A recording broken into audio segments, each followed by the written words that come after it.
Welcome to Cantina Vizsla.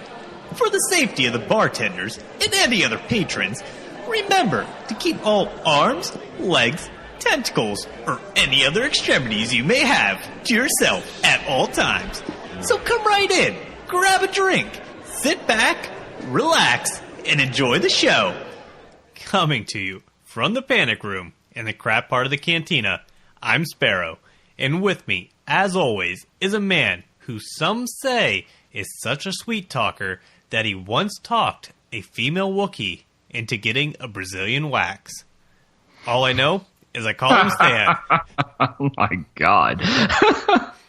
I don't want to see that at all. Your powers of persuasion, though, get them every time. Apparently, yeah, I guess so. Wow. Whoever came up with that one, man, hats off to you. Yeah, that was a good one. Came in on Valentine's Day. They were like, man, Stan for Valentine's really Day know how to treat a Wookiee right. That's it. Oh, man, what's up? Not much. I mean, it was a quiet week, actually. We had Valentine's Day. I think CG took a nap, and they're like, we love the community. We're just not going to do anything. We're going to let everything settle out for a week. Yeah, they gave us a little something.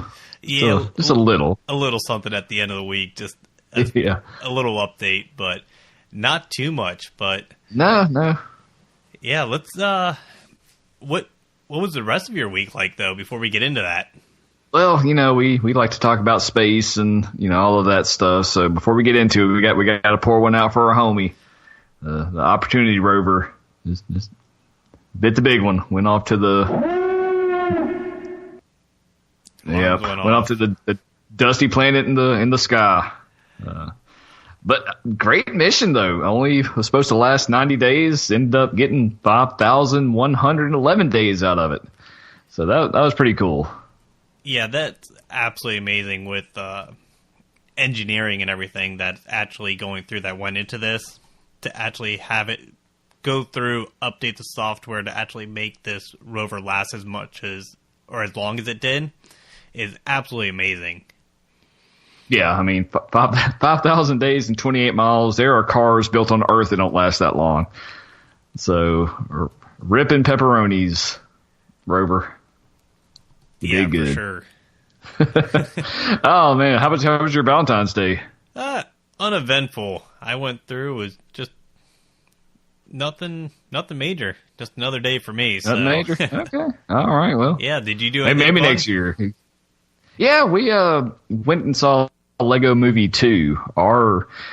Me and my girlfriend's, our first date ever was Lego Movie 1. So it was kind of cool. We were able to go and see the sequel. Pretty good. Wasn't as good as the first one, but they usually aren't. But we had a good time. It was a decent movie. Kind of kept the kids' movie going with the Incredibles 2 that just hit Netflix. Again, decent movie. Not quite as good as the original, but good for what it is. Yeah. I mean, both of them, I've heard good things about both of them, so that I was actually going through, I was distracted, because I was going through a new Opportunity rover we were talking earlier about. It had a twin rover that they built at the same time, Spirit, that landed. I was just looking up on how long that one lasted. So that one lasted 6 years, and Opportunity lasted, 14? So... Nah, well... They both launched in 2004. Okay.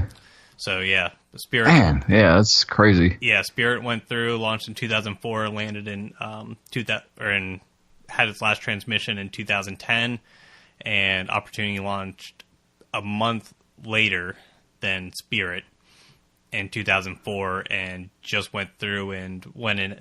Basically, the last transmission was late summer. So, yeah. No, years. Okay, I'm on Wiki too. It was launched in 2003 and landed. Oh, okay. It was active 2004. Okay. Yeah. That's still crazy, though. I mean, there are kids today that are like 10 years old that their whole life we've had robots on Mars, and this has been a thing that they grew up with. And for people my age, this is like cutting-edge science fiction and stuff, and it's just still amazing. I think it was more amazing on how they landed those in like big airbags in which it bounced how many times. we aren't sure where it landed yet. We have to figure out how many times it bounced.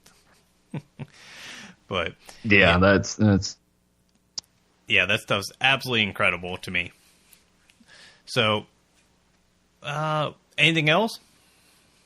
Not too much. We are a podcast, so we may not be your first choice for news, but we do appreciate you sticking with us and spending your time with us.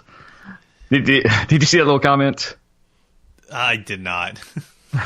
Yeah, I don't know. I was watching an Arnold video, and don't get me wrong, Arnold's a great guy, makes some awesome videos. He had some of the V1 on one of his videos, and kind of tossed a little shade at some podcasts, talking about how we're not, great, not us specifically, but just kind of the format. I just thought it was kind of funny. We're going to try to make a bigger thing out of it than I had time to really do, but whatever. It is what it is. Okay, yeah, that's I know what comment you're talking about now. That was more. You go through; it's a lot easier to go through for them to go on there and do an interview, because as much as he want to go through and throw shade about going through and throwing out information in a podcast on YouTube and what they do pre-release of a character, they don't do anything else other than basically show a pre-made clip for them that means absolutely nothing, and then they read off the kit. So it is the same thing, just people are staring at his face. Yeah, and it's different formats, different audiences.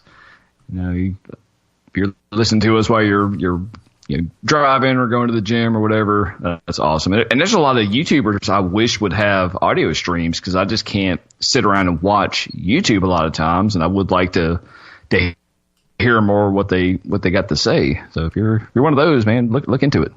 Yeah, for sure. I prefer the audio format. That way I can actually go through and just leave it on my phone and actually listen to it as I'm working. All right.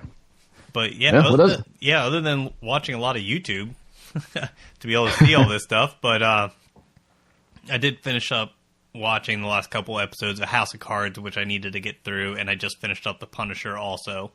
That was a good ending on that one. Yeah. House of Cards, not so much.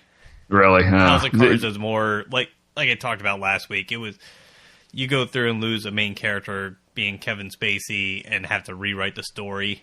You can definitely tell it.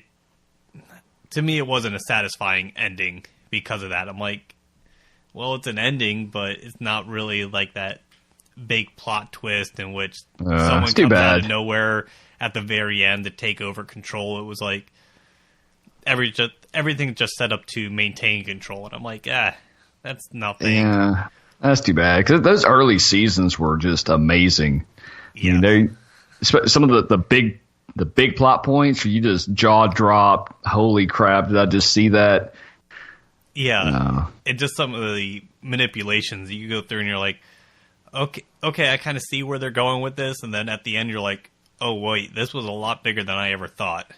Right. And they kind of, the end of the show, I'm not to spoil it or anything, it's just they go through and kind of reference that within the show itself, that they're going through and he saw the bigger picture a lot better than they did. So they kind of reference that it's kind of watered down because they weren't anticipating everything like earlier seasons. But yeah, other than that, I've been going through trying to survive this crappy weather and get to spring. Yeah, I'm ready for it too. Everybody's been sick here, so I'm trying to avoid getting so I wanted to survive that. I did watch the Walking Dead. It's not grabbing me. The world is kind of interesting what they're setting up, but it looks like they're just going right back to where they started. The new kind of bads aren't that interesting yet. It's just kind of dumb. We'll see. I'm keeping my fingers crossed. But enough about our of going through and doing a little bit of everything. So yeah, let's get right into the game then. Have you spent any of your hoarding?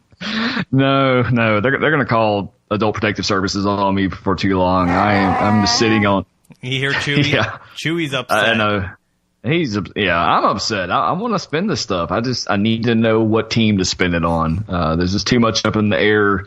So, and with all these territory wars and grand arenas going on, it is painful to not spend it because I really need another team or two. But I'm sitting on 16 Carbantes, 8 stun guns, 6 gold eyeballs, 5 cuffs, 111 Zeta mats, 144 Omega mats, and 35,000 crystals. So what you're saying is you're complaining you need another team or two, and that you have the gear sitting there, you just don't want to spend it. Right. It's either going to go to droids or whatever Darth Revan team comes up. One of those two. I just love your reasoning. I need these teams. I'm really struggling because I don't have these teams, but I'm not going to build this team because something may come out within the next month. Yeah, it's bad, especially seeing our last territory wars, which was really awesome. By the way, we had a great time with that one. So thanks. Yeah, we went through. It was against Death Star German Order, and actually one of the guys we actually talked to on Discord, went through and tagged us this morning and said, "Hey, I just noticed that we're actually fighting your guild." So it was a great battle. A lot of back and forth. I did not see it actually coming out our way. We were kind of surprised by that. Clone troopers are tough. You go through even under geared clone troopers with those bonuses make it very difficult to get around. And that's pretty much was the difference. We went through and placed them earlier on than they did, so we were able to clear out more zones. Yeah, a lot of those specialty teams people don't have a lot of experience with, so they'll tend to overestimate what they need or really take it for granted and lose against them. I fought a few clone teams, and they just waxed me. So, yeah, these bonuses are tough.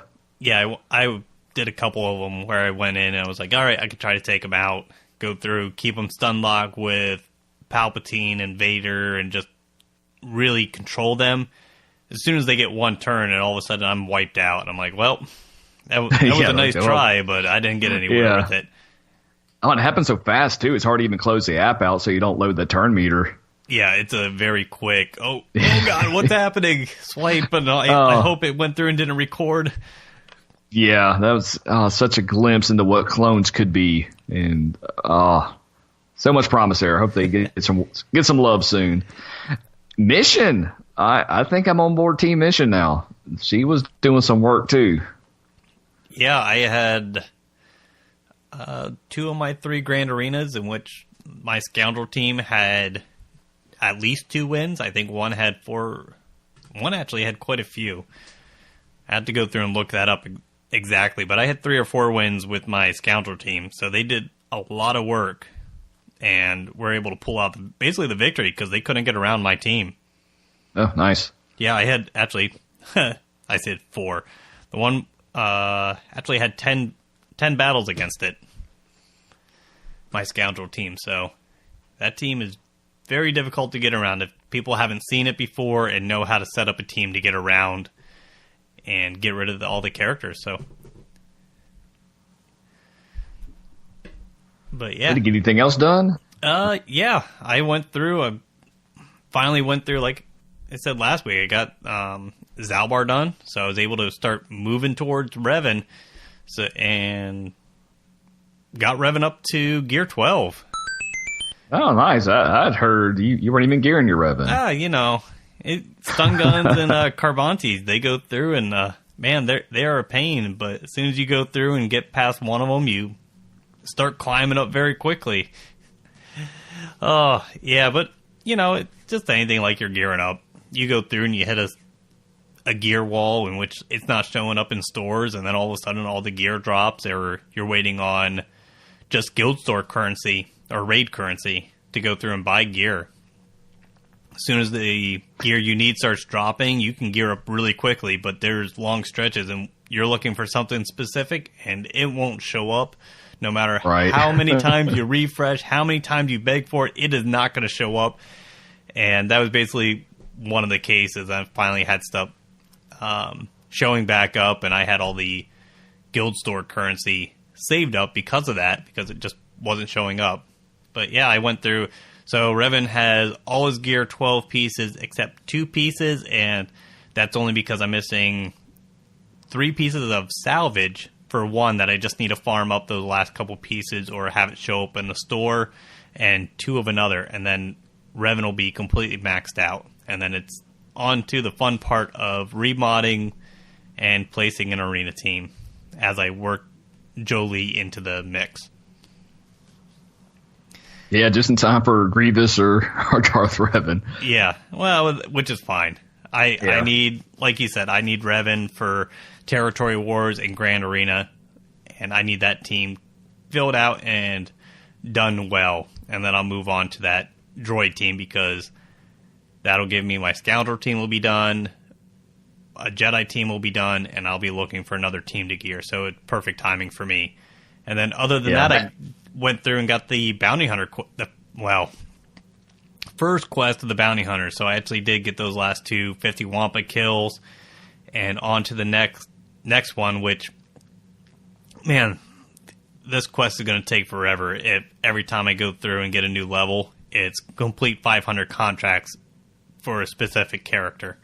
I think it is. I think that's what the quests are, and that's why I quit out of it, because I was like, I'm just not doing that. Yeah, it'll give me something to do. I'll have the Grand Arena ones done here within the next... the next one I'll have Raid Han done, and then the following one I'll have the General Kenobi one done, and that'll be all 3 Grand Arena quests done. So, oh, nice. Yeah, I need a startup quest anyway, so might as well do those. And I wanted to gear up Bounty Hunters anyways, so I'll just continue on with that and get one of these crazy portraits that no one has of Bossk. Which portrait are you rocking right now? Embo. Okay, I'm rocking Thrawn. My man. That makes all the difference, right? It is, Those yeah. portraits. Well, let's move into Star Wars news. We thought for a while this was going to be a complete toy show because there wasn't nothing going on in game, but we won't. We will not spend too much time on this. We got Force Friday announced. It will be a triple Force Friday. October 4th, we're going to see the first products from Episode 9, The Mandalorian, and Jedi Fallen Order. So it looks like they're going to be really pushing that game as far as canon and media. That's pretty exciting. I'm really looking forward to see Mandalorian stuff. So that almost sounds like all of that will be showing up late in the year, late fall then, right? Yeah. Because I don't see the Mandalorian show starting before like toys and merchandise comes out. Do you? No, probably not. I mean, they may launch it around that time. Who knows? But I would see a little bit later in the year. They did finish shooting it. That came out this week. That Mandalorian wrap shooting and Episode 9 principal photography finished. So they did it. So we're mere months away from seeing how the whole Skywalker saga ends, which still is crazy. You know, it's been a part of our lives from since she's been alive. And we'll see how it ends. It's cool. Yeah, because there's really not any Skywalkers left. No. That we know of. I mean, I guess, Kylo's somewhat of a Skywalker? Yeah. Well, yeah? We'll see. Yeah, I guess that's the closest relative to a Skywalker that you have is Kylo. Everybody else is... Well, I guess Leia's still technically in there, too, so... Oh, yeah, true. All right, yeah. We'll see where it goes. Off track, I went... My mind wandering. Yeah. That's what we do. We had Toy Fair this weekend. They announced a lot of figures. They have a retro line coming out, which is like a reprint of the original figures from the 70s. So that's kind of cool. Are they going to go through and do it like they originally came out, in which you just bought a certificate saying you have the right to purchase it because they weren't ready yet? Well, all the pre-orders are already sold out for a lot of this stuff. So, yeah, you might want to go ahead and get your IOU ready. Yeah, go through and get on that pre-order. They'll send you a card, and that way you can get them eventually. Yes, they got those coming out. They've got more of what they call the vintage collection, which is kind of more detailed 3 3/4 inch figures.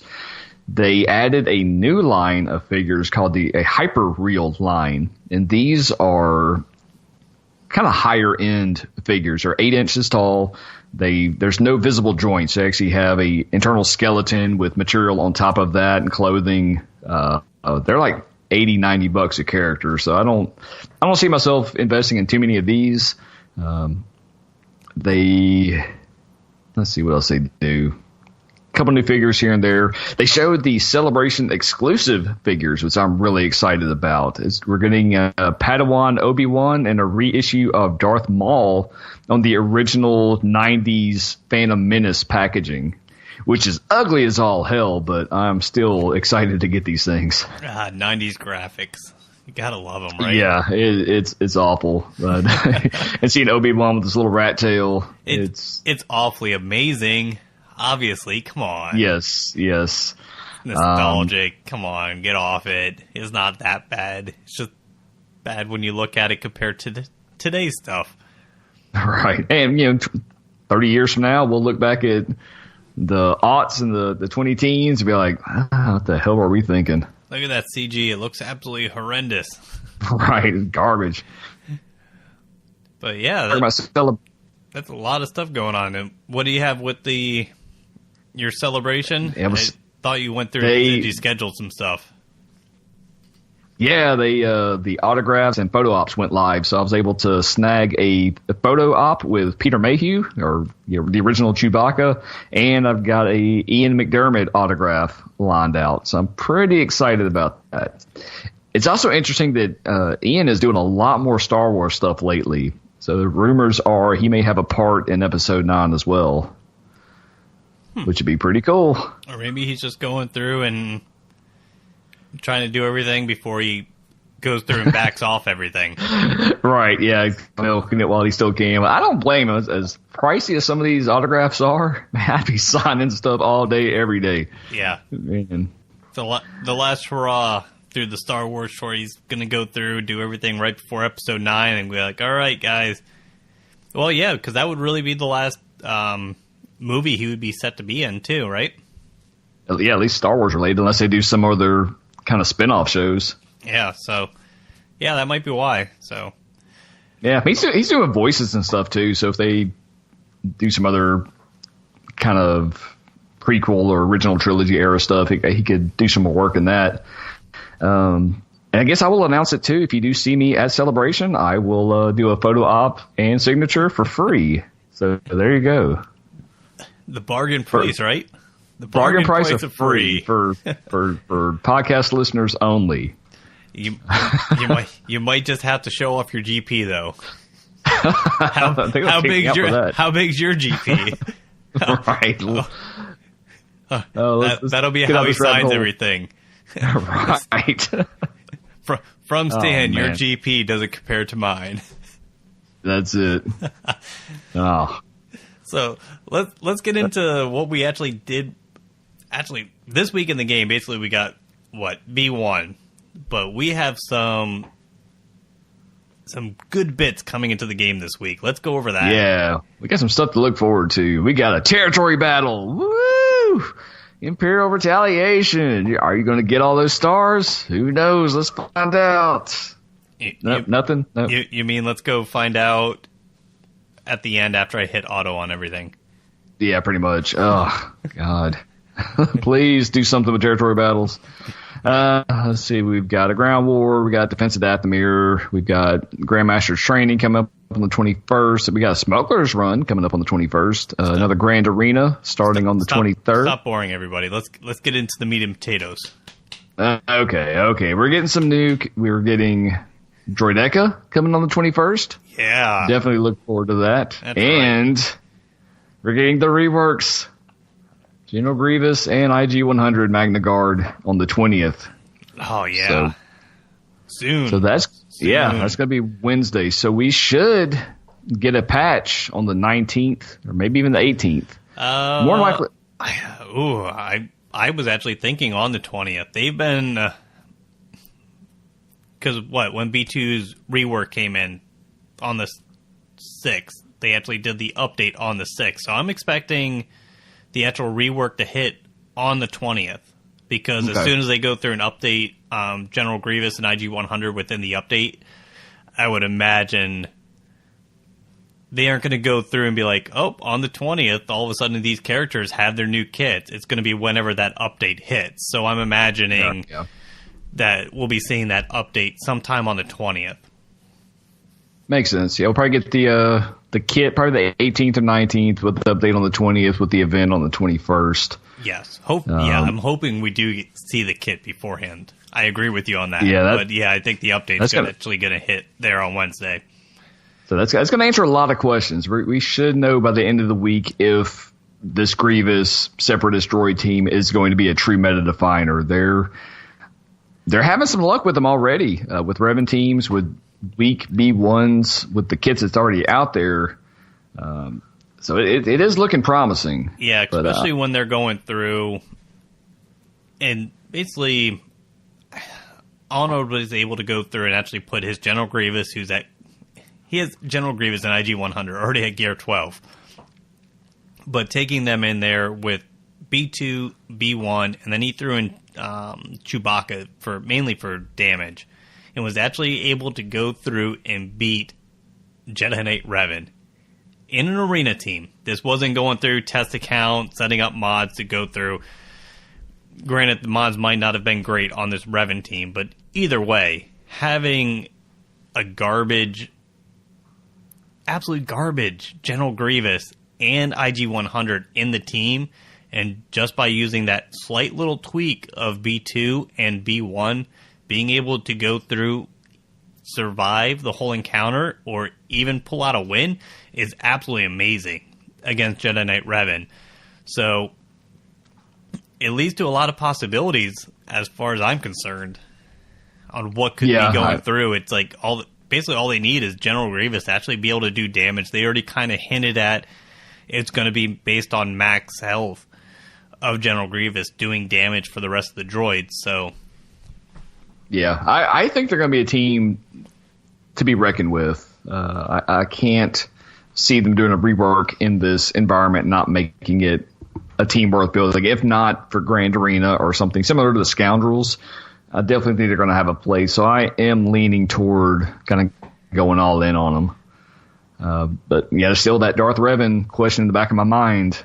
Because I fully expect Karth and Juhani to go free to play when we get this update too. So that's going to be the final piece of whatever puzzle's coming up for next month. Oh yeah, I'm definitely jumping on. What are you talking about? You got the gear saved up for all this. I don't want to hear about it. You're like going through like, oh, Karth and Juhani may drop in, and then I'm going to have to go through and start farming them, and I don't know if I'll be able to go through and gear all these guys up and farm them at the same time. Come off it. Have you looked at the gear requirements for these droids, though? I'm going to need every bit of it. B1 is not that bad. General Grievous is bad. And then you should have your B2 at least decent, right? No. What? My B2 is Gear 10. I think he's a stun cuff away from Gear 11. Now my B1 is Gear 8, and he needs garbage. What, you didn't use him during the triple cleanse meta? I did not, no. Yeah, that was one of the teams. You go through and throw B2 in there to clear off all the stacks of health and everything, for health regen from shooting bays. Clear that team out. So I have B2 actually geared up pretty decently, but yeah, IG 100 is not a easy gear, even for being basically a launch character, which is surprising on how bad his gear is for being in the game for that long. Yeah, just looking quick rundown. That's 4 stun guns already, so that's over half. Over half? Oh, man. I'll bore y'all with this next week. Yep. Yeah, I think by the time anything rolls around that Karth and Juhani's needed for, you'll be fine having the stars, and then you can work your gear back up. Yeah, that is one thing I am kind of thinking. If Darth Revan is, something out there, or Darth Malak or whatever, the team that he goes with will probably be Sith, and most of us already have a lot of those built up. So the gear may not be as bad as building a team from scratch, like with Grievous.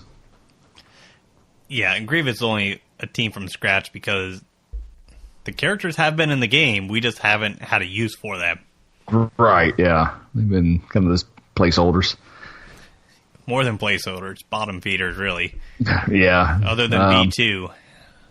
But yeah, so we had a grand arena. How did you turn out? I went 2-1. So okay, nice. My normal 2-1 went through. Won my first one fairly easy. He wasn't able to get through either one of my front walls. He went way heavy on defense. And then my second one, we both cleared. I lost by, I think like 70 points or something like that. He was able to go through and use those underman squads on a couple of my teams to be able to pull out a win. And then the last one, I went through and I think won by 20 points.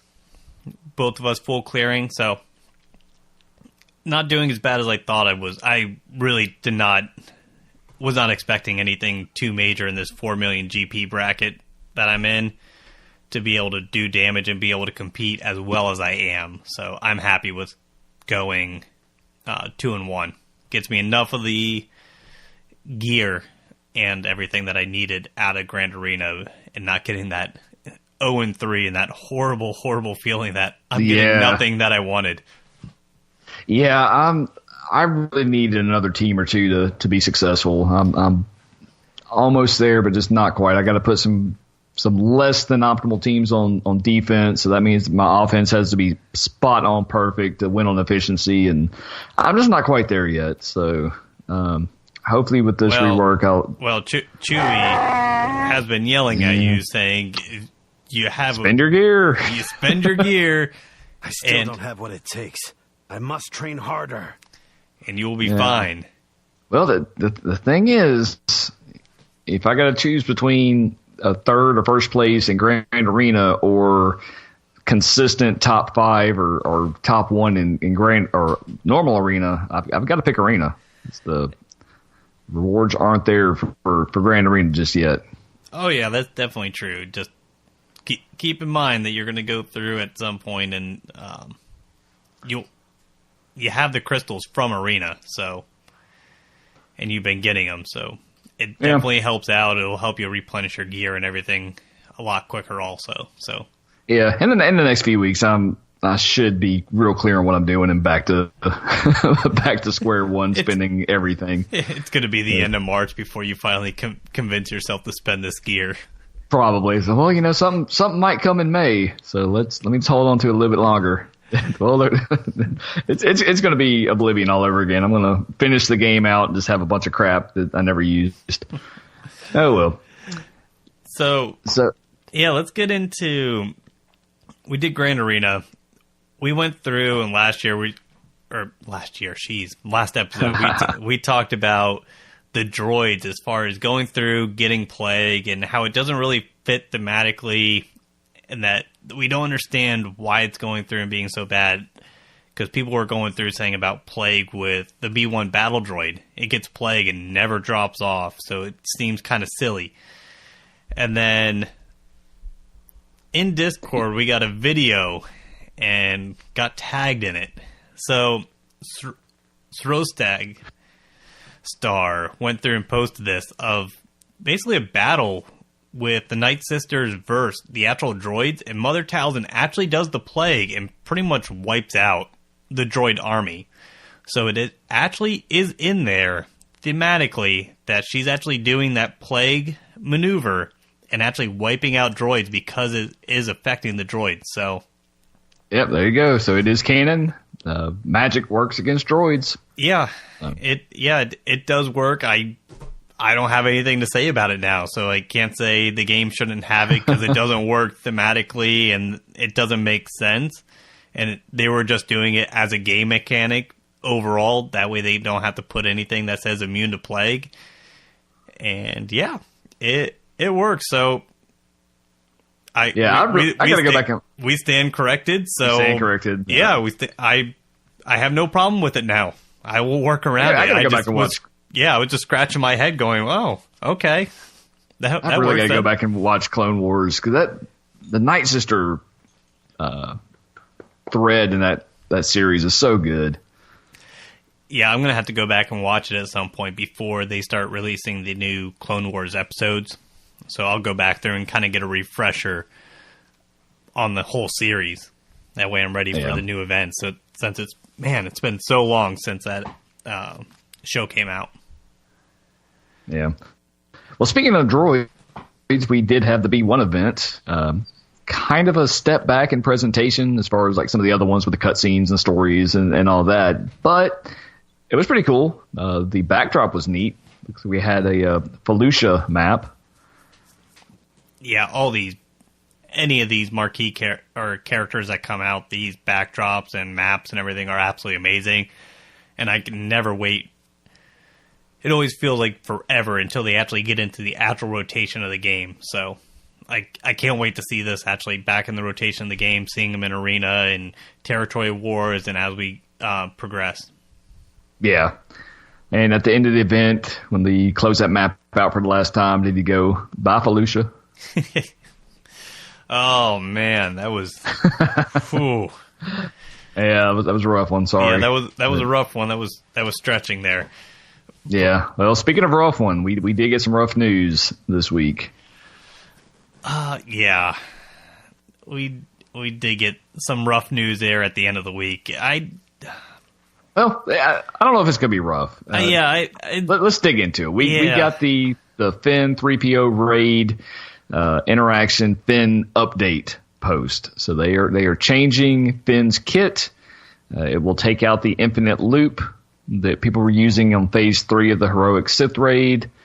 It's going to change up how it works in the Heroic AAT raid, which people were enjoying quite a lot to solo now because we're all. But it hasn't quite gone over too well in the community. Surprise, surprise. Well, it's been... Everything I've seen, it's mixed, about 50-50 on whether people like this or not. And it's not even just we reworked the Zeta. They completely reworked Finn's kit to make this work. Right. Basically, they went through, added more damage to his basic. They actually updated his special. It's actually kind of useful now. So there's actually reasons to use it. And then basically his Zeta leadership basically switched to going through, and Finn and other Resistance troopers will be gaining 5% turn meter for each Resistance character on the team, and then it will be removing 3% turn meter per Resistance character on the targeted enemy. So it does balance out. It'll make it a lot harder. You have to control it. You aren't going to be able to auto it. Along with the basic, there's some stacking mechanisms. So the longer Finn is around, he's going to ramp up his damage also. So overall, I think this is going to be it's still a great Zeta. Yeah. The kit's really good, and I think there's going to be some good stuff come out of this. There's going to be a couple of team changes you're going to have to make. But I think overall it's going to be good. Well, do you want to just go through the kit and kind of talk about what changed on each thing? Yeah, if you want to go through the kit, and we can do that. I kind of gave a brief summary there, but yeah. Why don't you get into the kit then? Okay, so we got his basic crack shot, deals physical damage to target enemy. They've changed it to where it will now deal 5% more damage for each time the target has been struck by it. So this is going to be a stacking on basic. Final text, the attack deals 20% more damage for each time the target has been struck by it. So that's pretty big. A special one, hold the line. You have a three-turn cooldown. Description, this is new. All resistance allies recover 5% health and protection. Finn gains advantage defense up and taunt for 2 turns and dispels all debuffs on ally. So he's going to taunt and debuff. That's pretty cool. His final upgrade, all resistance allies recover 20% health and protection. Finn gains advantage, defense, up taunt, and determination for 2 turns, which is a new mechanic. Dispels all debuffs. Determination, whenever other resistance ally falls below 50% health, determination expires and Finn taunts for 2 turns. If that ally was taunting, it is dispelled. When determination expires, Finn gains retribution for 2 turns. So he's going to help protect more of the other characters and act more like a tank as far as taunting goes. Special 2 takedown. Has a 70% chance to expose for 2 turns. And this is the big change here. And this is pretty big. So now you're able to not have to stack as much potency on Finn. You can give him some more damage, more health, more protection, especially for him being a tank, and still hit those exposes. Final upgrade, attack deals 60% more damage each time the target has been struck by it. Doubled against raid bosses. So this is going to give you some huge damage quick. You could potentially stack it up to the point you won't even need to have an infinite loop. You'd just be dealing so much damage. So you'll be able to finish it off before enrage hits anyway. So final text, deal physical damage to target enemy, expose them for 2 turns, and stun them for 1 turn. Again, 60% more damage each time the target has been struck. So as leader, this is getting the most change here. Resistance allies have 30% defense, offense, and potency, and other allies have half that amount. Full upgrade, each time you damage exposed enemy, like you mentioned, all resistance allies gain 3% turn meter. Target enemy loses 5% turn meter for each resistance ally. So if you got 4 allies, you're looking at 25% turn meter reduction. It should Not be too bad. Should be 25 because he'll be counted in that number. He'll count for himself, yeah. Damaging exposed enemy also reduces resistance allies cooldown by 1. So you're still getting that cooldown. You're still getting turn meter reduction. So final text there, resistance allies have 60% defense, offense, potency. Okay, pretty much what we just said. So this is, I like it. Again, some of the bigger changes, some of the other characters that you use with the exposed mechanic, you're not going to get as much utility out of because they're not going to have that resistance tag. You know, I like to use Sidious with them from time to time. May have to relook at that. This is going to give you a lot more. Yeah. Oh, go ahead. I agree. It's like going through. It's going to change up some people's teams because I'll throw like Cassian and K2 in there just for the exposes, or Sabine at times, depending on how I'm splitting up Phoenix or if I'm running them together on teams. But I'm kind of divided on this. I do think the kit's going to be good and work out very well. I'm kind of curious to see how the theory crafters go through and actually use it in the heroic AT. I honestly think with the ramping damage up and the added damage to raid bosses, that you still probably could solo the heroic AT with Finn. I don't know if it's going to be an auto anymore, but I definitely think it's feasible still. The issue that I'm seeing is they did make a comment that they do not plan on refunding the Zeta, which I'm kind of... I think this is a big hang-up that a lot of people have. And I think it's a big hang-up because they refunded Daka and Barris's Zeta, and both of those were not as big of a change as this is going to be. Right. And the other thing is, basically a lot of people went through and Zated Finn because they can go through with that exposed mechanic with those flopping not flopping taunts, but hitting all those exposes and getting turn meter and turn meter reduction and everything like that allowed them to go through and, through mods, lay on potency on Poe, Finn, and Resistance Trooper, run those 3 characters, and just wipe people out just because they could go through one after another, hit expose, hit expose, hit expose. The other team can't even go. Right. Even if they're under-geared, and I don't think it's not going to work anymore. Well, no, I mean, they said that it's actually a little better in PvP now because he's going to live longer. He's going to hit more exposes. Oh, yeah. No, I agree. That is going to still do that, but I think your characters are going to have to be Gear 11, Gear 12, and that running like Gear 10, Gear 9 resistance against Gear 12 characters is not going to work anymore. That's more of what I'm thinking. It's not that the mechanics and the team in its basic form isn't going to work. It's that you're going to have to put more gear than what it used to be required. Let's put it that way. That's where I'm thinking a lot of people are going to have that hang up because they went through and basically have all their resistance at Gear 10 and it works perfectly fine with the way they modded their characters. And now the way that Zeta's laid out, you're going to have them at Gear 12 to make them viable. I'm kind of okay with that too. I don't like having my teams taken out by somebody that much weaker. Yeah, I mean, I'm. That's why I said I'm kind of on the fence about it. I do understand it, and I would be perfectly fine with Finn Zeta without any hesitation on it at all if the Zeta was refunded, because that allows those people that went through and said, well, right now, just to get, for all those people that went through at Gear 10, put Zetas on Finn just to get Galactic War done, to get those battles done so they can actually get it Sin, because that is so painful sometimes to actually get through originally, and this Zeta makes it so much nicer. So, yeah.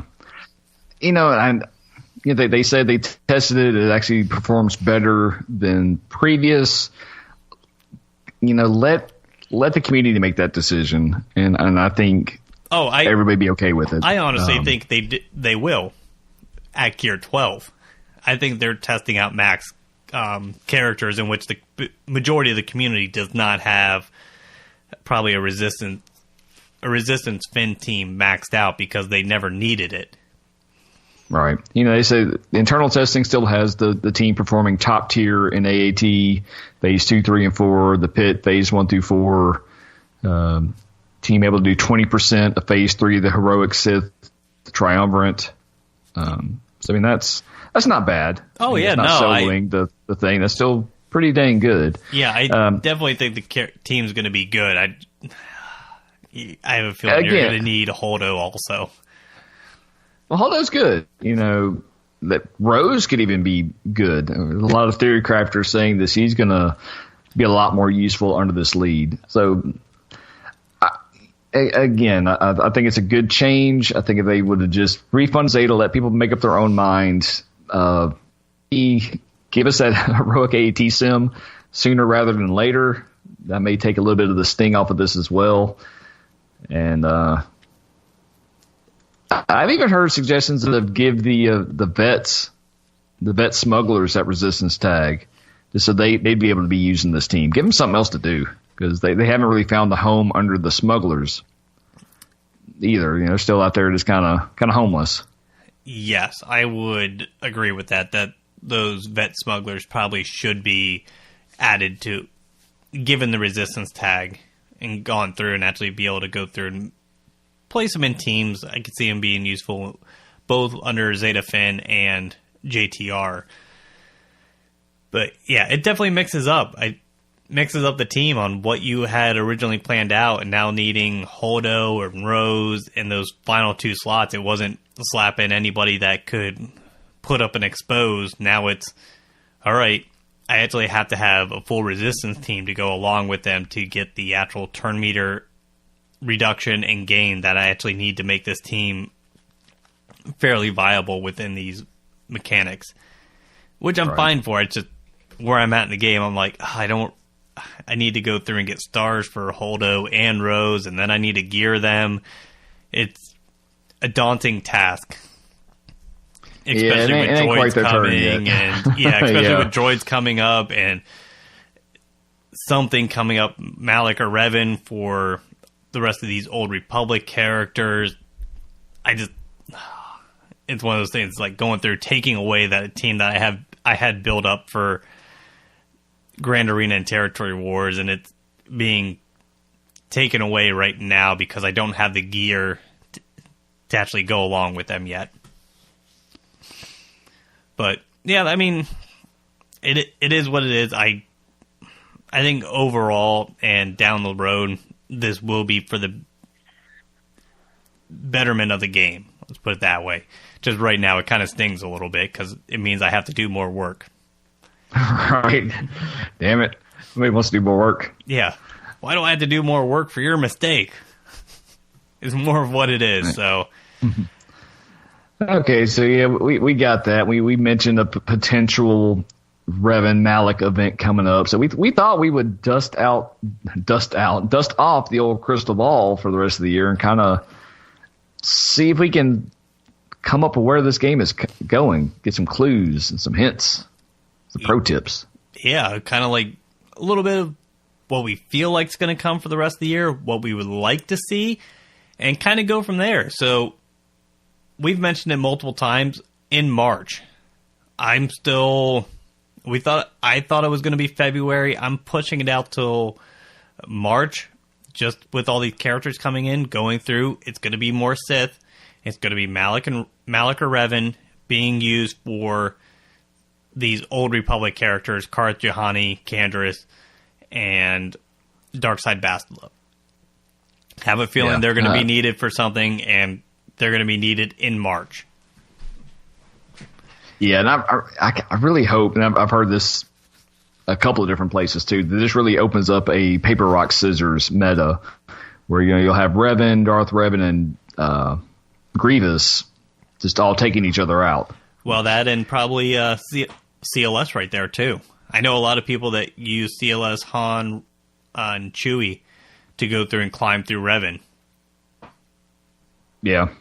So they just don't hold in defense, though. No, they switch them out immediately. They basically just climb that way. They don't have to bang their heads against that Revan mirror match. Right. And finding a team to climb. Those are painful. Yeah, and then you just go through and switch the Revan for your defense. So yeah, that would be pretty nice to have 3 or 4 teams that are all somewhat viable depending on mods and your arena shard to be able to go through and make those work. I am optimistic about that. I kind of like that diversity within the meta. And it'll get away from this 80%, hopefully 80% Jedi Knight Revan mess that we're in right now. Right, yeah.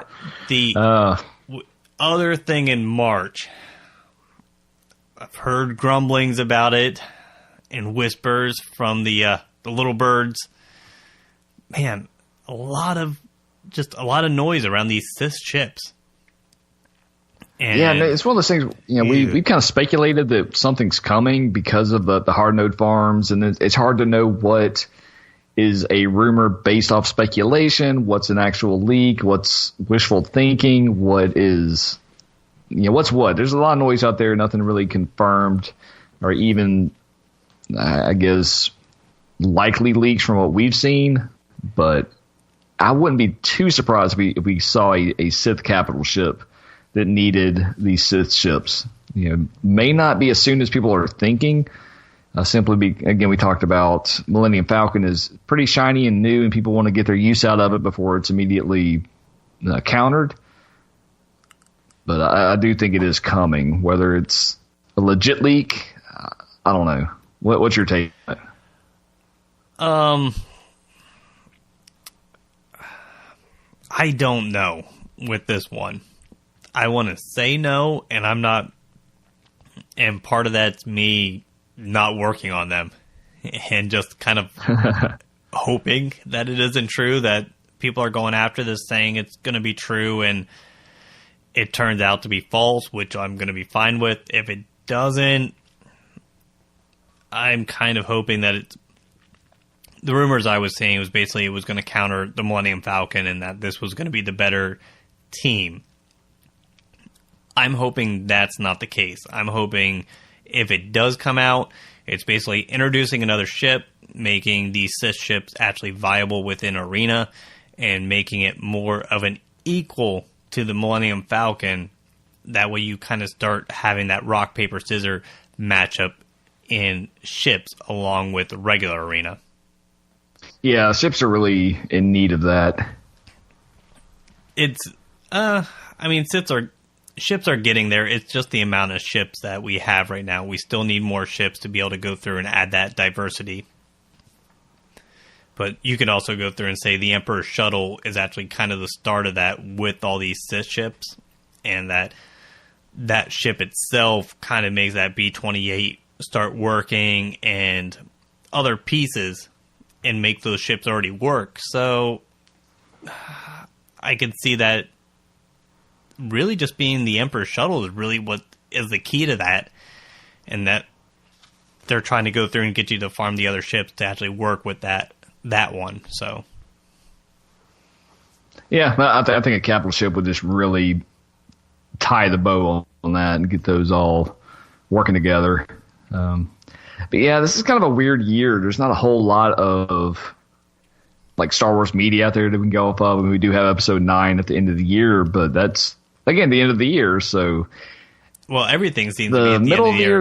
Mandalorian, Clone Wars, and episode 9 are all at the end of the year. And we kind of have this gap in between. And you know how they like keeping everything close to the vest with Star Wars, so it's going to hard for CG to actually come out with character kits. They can build the model and make them look like characters within the movies or show very easily. Now, going through and actually being able to make it thematic to go along with the character and how they act, that is a completely different story. So it's going to be interesting. We're going to have some mix-up right here early on. What do you think is going to happen here in April? April, I kind of think we're going to get the clones rework. I mean, we'll get Grievous now, then we'll get his counter in April. So we'll get a little month to play with him, and then I think clones.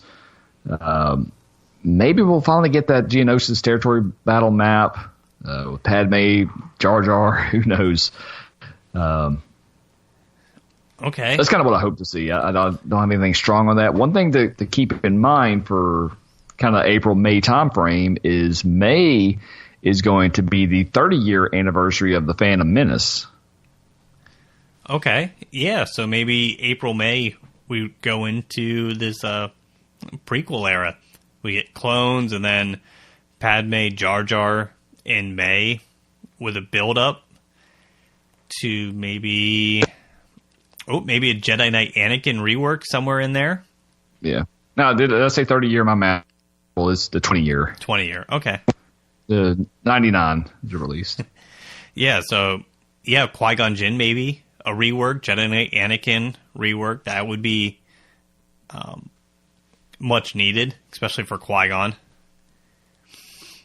So, yeah, so I agree.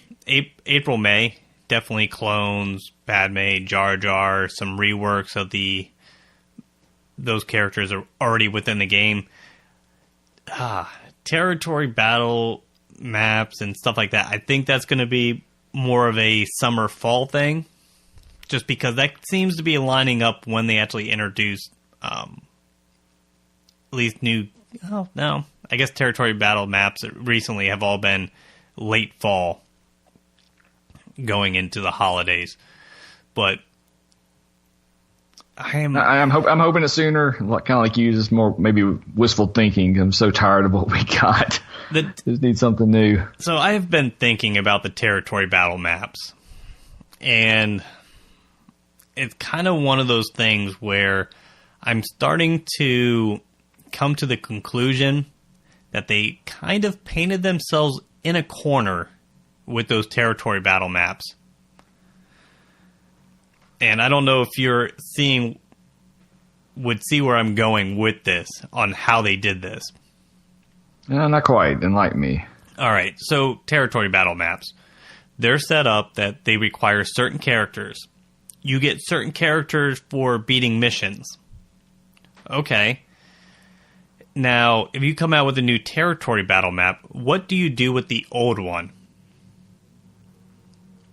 Because do you go through and tell people, well, you can't get Rollo anymore, you can't get IPD, and those are the only spots to actually farm them? That's easy. Now you move them to the guild event store. They can spend tokens on them if they need it. Okay. Or put them in a different event, or rotate the map, or make territory battle tickets, kind of like Raid. You just pick which one you want to do. So going through, I would lean against rotating, because if you rotate them, then you're doubling the length of the farms, which you already went through and made them a lot longer because they added dark side territory battles. So, yeah, I do see your solution as far as the guild event currency. That would work. It's just, I see them kind of painted themselves in the corner where they wanted to do this, and they made this great map in which they can go through and mix up, and then having specific characters being farmed on them seems to be where they painted themselves into a corner, in my opinion. Because you go through, move those maps out, it takes longer. If you go through and retire them and move the characters out, you know how people go through, then they get upset. Well, I had to farm up, Hoth Rebel Soldier to be able to get Rollo, and now you're saying I don't need, or Captain Han Solo. I had to go through and farm up Cholo just to get Rebel Officer Leia Organa. Now you put her in a store. What is going on here? So, wishful thinking would be that they just go through, put them in the guild store, which they did kind of say was a possibility. They did say about adding characters to that store. So maybe they do go there and update the maps. That would be nice. Yeah, man. With that problem, that's really the best solution I can think of. If anybody out there has a better, please let us know. Yeah, we would love to hear it. Probably, we'll go through. We'll get it out there and let everybody else know too. Yeah. So April is Celebration. We should have a full trailer by then and know the title of episode 9. And I really think from there going forward, we'll have a few little random things, but a lot of it will be kind of build up to that. So it's kind of an exciting time because there's a lot of different things that can go. You got the Mandalorians on here. We got the TV show coming out there. They'd be great to have a faction tag for them. Yeah, because they could even go into the Mandalorians, give them a faction tag, and kind of go into Legends to add in Mandalorians before the show starts and kind of build a base for new characters coming in for the show. All right. We've got Resistance still going on. That's going to be a tough one. There's really not a whole lot in the show just yet that's I could see translating to a game. You know, they will eventually be fighting First Order, but there's no big bad there that Rebels had. You know, with Thrawn, that kind of drove a lot of cool stuff into the game. The show's just not developed yet enough to really, I think, make an impact on the game. So I don't know if we're going to see Resistance stuff this year. Maybe next year when it comes back and it's able to be in a better spot, unless the second half of this season just really takes off and starts building some more really First Order characters. Yeah, I agree there. There's no... If they go through and start releasing Resistance show characters, it's going to be a large group. It's going to be basically a whole faction on either light side or dark side. Probably light side with ships. But what do you do after the marquees? There's no real demand for them right now as a marquee. There's nothing further down the line in which I could see them being useful to add in a legendary character or legendary ship currently either. So to me, it doesn't make sense to add those characters into the game right now because of that. Yeah, I mean, you've got the gold-plated First Order trooper. I don't even remember his name. Yeah, you've got the red TIE fighter pilot. So there's potential there, but I don't think it's built up right now. Yeah, the fact that I don't know their status. Name, that says all you need to know about the the effectiveness of them being a bad guy. Yeah, so that would be something nice, but I think that's further down the line right now. It's just not fleshed out well enough to actually translate into this game currently in its current form. And also, if we're getting First Order characters and we get random gold dude from a kid's cartoon before we get Hux, come on now. Yeah. And then, basically, we get towards the end of the year, which is going to be, obviously, Resistance First Order for Episode 9. Yeah, it's going to be cool. Oh, yeah. I put maybe Maz comes into the game, and you added a name here that now that you say it, I do remember you saying that he was part of filming. Yeah, give us old Lando. We got young Lando, medium Lando. Let's get old Lando and give him a ship too, damn it. Yeah. Go through. Lando's everywhere. Exactly. Now, this is... There's still a lot of... Go ahead. There's a lot of marquee characters kind of on our wish list here for the year. And again, with nothing really tied down to a release schedule, they could go a lot of different places with this. Yeah, especially in these few months here in the basically all summer, spring, summer. Yeah. There's really not much, and early fall. There's really not much there. So let's go through some of these characters that we would like to see. Now, the first one I keep going through, I kind of shifted from the Droideka, and it's always been on my list. Dr. Aphra and her 2 murder bots. I want to see them come into the game and actually do more of the Legends era, or what they consider Legends of the Star Wars universe. No, she is canon. Yeah, we did talk about that. She's in the new comic series. So, yeah, she is canon. So I would love... Let me rephrase that. Not so much Legends, then. Let's go into adding more characters from the actual comic series, then. Get into some of the comics. Yeah. I guess we could still call it extended universe, kind of borrow that phrase. But yeah, there's a lot of stuff out there they could do. It's kind of funny, these more obscure characters, the people that don't care about them just really don't care about them, but the people that do care about them, they really care about them. If you get some... So I've heard about these characters in passing. I haven't actually read any of the comics, but from going through, looking them up, they seem really cool. And I think a lot of people that were impartial about it, I think adding them to the game and actually getting how we were starting to see more of the marquee events in which they're explaining the characters and their context within the Star Wars universe, I think it would be really cool to get people interested into those characters, that make them go back and read a book or look up the comics to actually see what these characters are about. Right, and the fact that all of the comics and the books and everything is canon, it's all blessed off by the story group to at least be, for the most part, consistent between each other. I think it really adds a lot to that side of Star Wars. It hasn't been there with the old Legends. Yes. So, do you have a character here on your list? Well, again, I always go back to him. But the Hondo, we need him in there. Make him a pirate, make him a smuggler. Just give him something to do. He's been in books. He's been in the cartoons. He's a fan favorite. Maybe we have a pirate month. That would be cool. We get a pirate faction and start releasing characters with the pirate tag, with maybe a Hondo as a legendary event.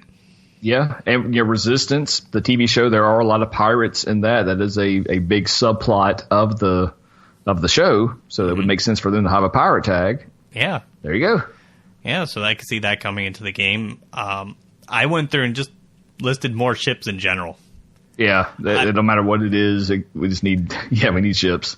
We're getting, 2-3 characters a month. I think we should be getting at least 1 or 2 ships per month also, to try to build up that so we can actually get to a point where we could have a ship raid and more involvement in ships other than arena and one defensive team and one offensive fleet. Yeah, we need more there. I think the raid really just bring it all together. Mm-hmm. Well, that and actually go through and give an incentive for people to work on their ships because they want that gear and they want that. Raids always bring in that notoriety for people to go after. Mm-hmm. So we got that. Saw Gerrera would be a good one. He's a cool character. He's been in the prequel trilogy, Clone Wars. He's original trilogy. At least in Rogue One. Spoilers. Yeah. He's just a cool character. He's in the comics. He's in the books. Yeah. He's a very, very broad character in a lot of the series that isn't in the game, which is kind of odd for how much he actually shows up. Yeah, and with the Cassian series coming up, dealing with that phase of the Resistance, I would expect him to have a little more, at least in passing, something to do in that show. So that'd be cool. Think about it this way. Greedo is in the game, and Saw Gerrera is on screen a lot longer than Greedo has been in any show. Right, yeah, and it took a Death Star to kill Gerrera. That's right. Greedo just got shot first. Right. No, that's not what I saw. Depends on I clearly saw he shot first and was killed in self-defense. We will go through and pull up the footage and actually put it side by side and see two different versions. Right. Oh, man. Well, speaking of two different versions, there's a version of Anakin out there that everybody's been wanting. We want Darkside Anakin. Do you want Darkside Anakin as a marquee, or do you want a Heroes Fall event? I want a Heroes Fall event. All right. Yeah, let's go all out. I want to kill younglings. Well, I don't personally. I want to. Sure you see do. that in the sure game. You don't. I've seen you have a red lightsaber, so I don't know exactly what you want to do. I love. Oh, never mind. Yeah, that was going bad there also. Yeah, let's get out of this rabbit hole. Thank you. Yeah, that would be a great event. A lot of people would be excited about that. I have a new version of Maul. I don't even need Maul rework. Yeah. I want to see a new version with mechanical legs, whether it's the actual solo mover version or some version from the Clone Wars. Either way, I would like to see that. Yeah, he could be a dark side scoundrel. That'd be pretty cool. Yeah, definitely want to see him. And another one I want to see is Jedi Master Luke or Crate Luke, whatever you want to call him. I think that he'd be pretty cool. And I think they need to have a new game mode to unlock him. Blue milk, some sort of blue milk mini game where you tap on it to milk the creature, swipe left to drink it. That's how you get your shards. Pull to the other side of the cliff face. Yeah, there you go. Yeah, why not? That's pretty much the list that we came up with, unless you have someone else in the top of your mind. No, those are the big ones. I'm sure we're missing somebody's favorite character, and if we did, get on Discord, let us know. We'll hit them up next episode. But yeah, I think it's going to be an exciting year. There's just a good opportunity for a lot of diversity and different types of characters we get, different types of events. So that's one of the things I put. I kind of want diversity in characters and events. So what I'm meaning by that, it's not going to be like last year, where it was marquee for months. That all we did was get marquee characters, and just all right, it went free to play, now it's time to farm it. Okay, we're done farming, time to go on to the next group, and it just goes through, and there's no point to it up until the end of the year, and then it's legendary event, Revan's Ancient Journeys event, another legendary event, back to back to back. I want to see them mix it up. That, hey, we have some marquee events. You go through, have a 2 to 3 months worth of marquee events, and then you have a legendary event. You have 2 to 3 months of marquee events, and then you have a legendary event. and mix it up. That way, it actually doesn't go through and feel. Yeah, I'm hoping they took and it did sound like they took that feedback from the community. That's the only thing I'm hoping, is that they actually mix it up so it doesn't feel like, especially in the summer. You go through and you're in the summer and it's a 4 or 5 month grind of marquee character after marquee character. And now we got into the holiday season. It was all legendary characters, and up until we got B1, we did not have a marquee event for 2 months. It was almost 2.5 months before we got another legendary or a marquee event after Karth. So that seems a little really spread out, and now we're going to go through and hoping they start spreading things out now. Yeah, I think they will. I mean, that being said, don't expect to not have panic farms. You know, still kind of the business model of the game. There's going to be characters you're going to have to farm to get other characters. I don't think that's going to change, but I do think like you mentioned, just the way they spread out will be a little different this year. So that's pretty cool. Yeah. And yeah, like we said, hopefully, I think we're going to get at least one thing, whether it's going to be a new raid for ships or for characters, a territory battle map, or who knows. CG has been very good. They've been pulling out these new game modes. I did not expect Territory Wars. We were not expecting Grand Arena. So they could always pull out a whole new great game mode that we weren't expecting here at the end of the year. Oh yeah, and that would be great. Just surprise us. And I mean, honestly, they kind of alluded to that when they went through and announced Grand Arena about going through and being the top player of Galaxy of Heroes and being able to compete against the top player by yourself. They did kind of hint that they were working towards a way for the top players and working our way up to be able to compete at a top or upper end level. So yeah, I can see maybe tournaments coming back with like qualifying events. You know, a lot of other PvP games will put you in different tiers. You know, the more wins you get, you'll bump up into different brackets, and maybe Grand Arena will be some sort of like qualifying round to put you into a bracket for different PvP tournaments. That could be pretty cool. Yeah, for sure. So I wouldn't be surprised if we see something like that coming down the line. So that's what our thoughts are here for the rest of the year.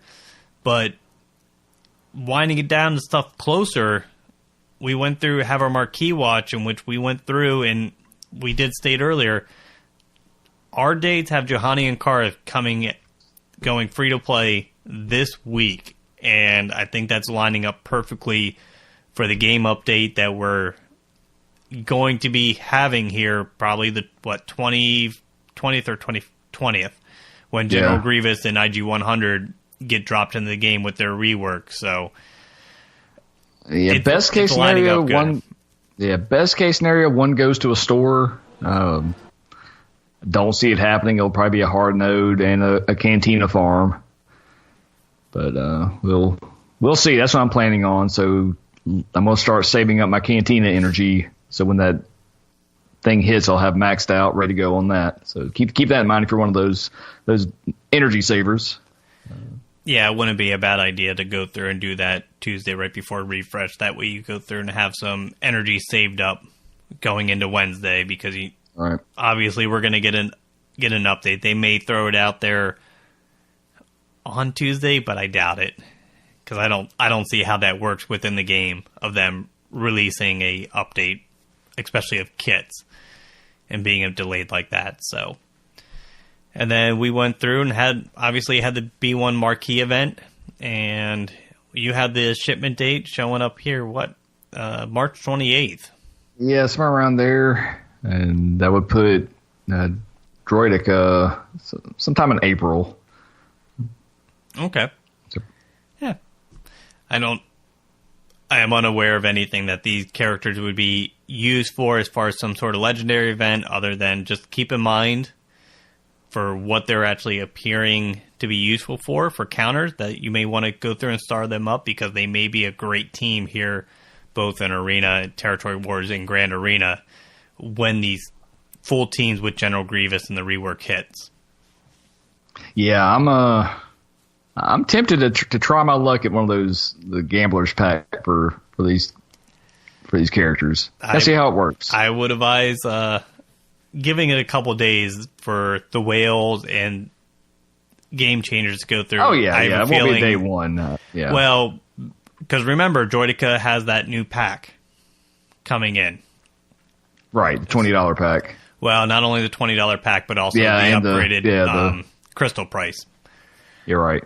For the gamblers. So until we actually go through, see the drop rate released for them, and see just how everything is panning out on whether it's actually cheaper, more expensive, and just see where it actually falls and where the community sees this actually going with these new pack pricing. Yeah, I mean, there's as of right now, there's 25 days left for B1, so there's a whole month to decide. Yeah, most of a month. And no rush there. Yeah, and B1 might not even need startup. And from what I've been seeing, it's really just that Zeta with the stacks of the droid battalion is really what's needed, not so much the stars currently. But that may change with other characters. But Droideka, I have a feeling, is going to be needing the stars for survivability. All right. So let's go through and how you making out? Who you bumping and grinding on? Well, you heard my horde list. So yeah. There's nobody getting bumped around or anything. So they are feeling all pent up, ready for some nice gear. Man, I'm still farming Jango and the ships. I'm at 45 of 100 on Jango. So lights in the tunnel. He's getting there. The B-28, 63 of 65.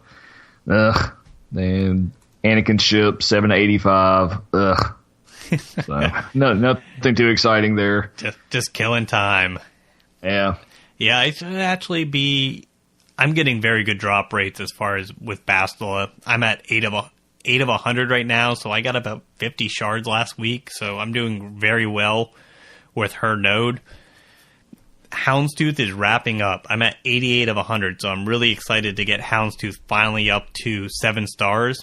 And Jango's at 4 of 100, so I know, depending on where characters go, I'm not sure if I'm going to continue on with Jango as soon as I get Houndstooth 7 stars. That's going to be highly dependent on where Juhani and Karth go. And then I'm working on Aura, finally. It's going horribly. 16 energy nodes are painful. And very close to wrapping up young Lando. So excited about that. And gearing, I'm finishing out that Revan team. Got to get Jolie geared up. That'll be the last Jedi that I actually need geared up so I can go into the lovely aspect of remodding my arena team, which means remodding basically every team I have because it's a trickle-down effect. So excited about that part. Yeah, for sure. But yeah, and to go along with your contemplation of the Droideka, for the same price of your brand new Droideka, you could also get... I have no idea. I have no idea how much it's going to cost you, so I can't put anything. So it could be a great value. It could be the same price as a brand new pencil. It could be the same price of Grievous. Yeah, it could happen. Well, who knows? Can you put a price on happiness? I don't know. Probably. More than likely.